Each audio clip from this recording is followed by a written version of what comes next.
पसले रानी जिरवा ऐसान त्यागी हो दियानी जिरवा ऐसान त्यागी हो दियानी कोटवा ऊपर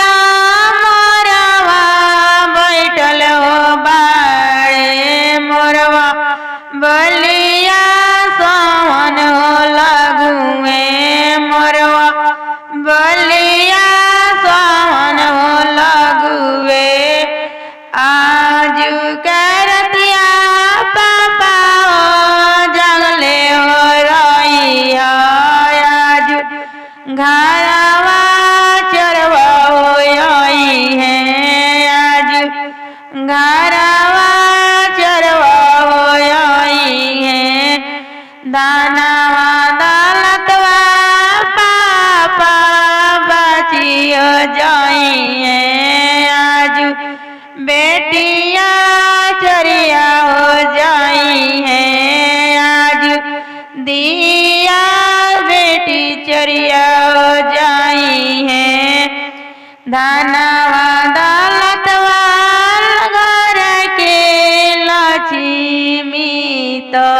बेटी तू पारया भइलू बेटी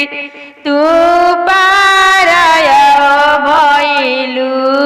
इतना बचल जब सुनेली सुंदर बेटी नयन लर ढाड़े नयन लर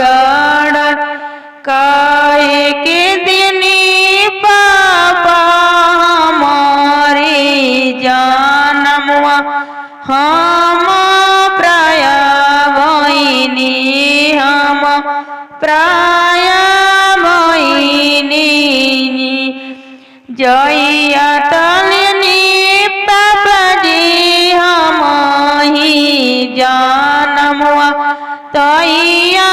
दे देती जो रही मरती हम ही मरती तो बेटी प्राय छुट्टी हो जाती